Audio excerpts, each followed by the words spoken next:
Good evening. The partner of an elite athlete who died trying to swim the Channel has tonight spoken of her loss. Douglas Waymark was hoping to run, swim and cycle from London to Paris. Well, in an emotional interview, his girlfriend Lola Lewis said the world had lost a very special person. Well, this evening, Douglas was due to take part in an event in Cheltenham. Instead, hundreds are gathering there to pay tribute to him. Our reporter Andrew Plant is there for us and he can join us now. Andrew.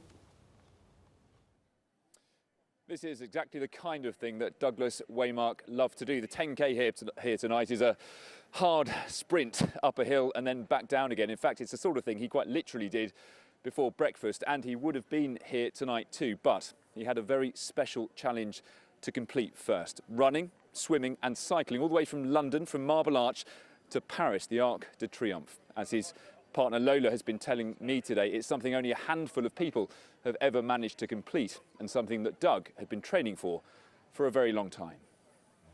That's the 7th summit that he worked towards Everest.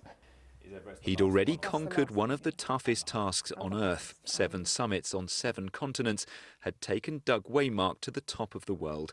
His partner Lola with him in spirit every step of the way. Each challenge he's building on, and each challenge is slightly harder.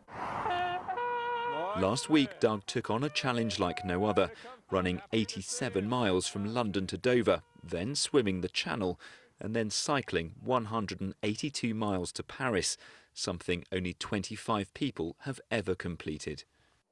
And did you speak to him before he got in the water? Yeah, I spoke to him on Sunday morning. I asked him where it hurt.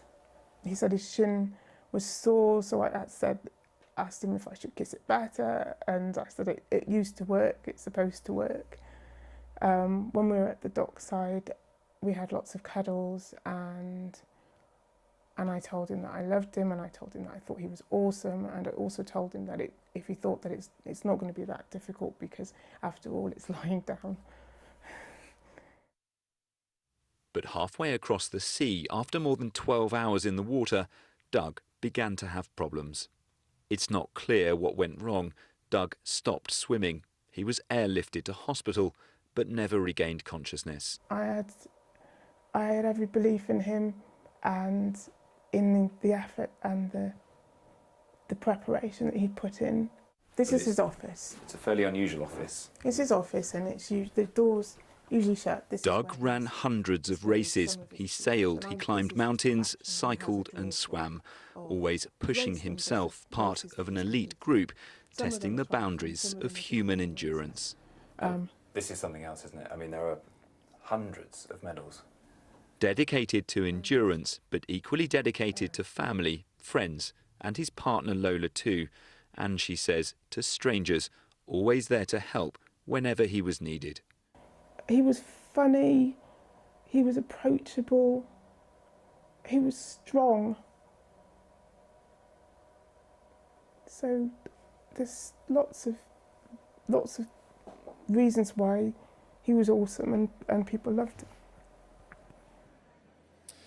Now, there are almost 300 people gathered for the race tonight. Almost everyone you talk to seems to have a funny story about Doug. He really was a popular character with lots of friends. Now, before the race starts at 7:15, they'll be remembering him, but they won't be having a minute's silence. Instead, they've decided to have a minute's applause. They say that was more fitting to his character. He was a very positive person, and they want to not commiserate, but to celebrate all the remarkable things he managed to achieve in his 44 years.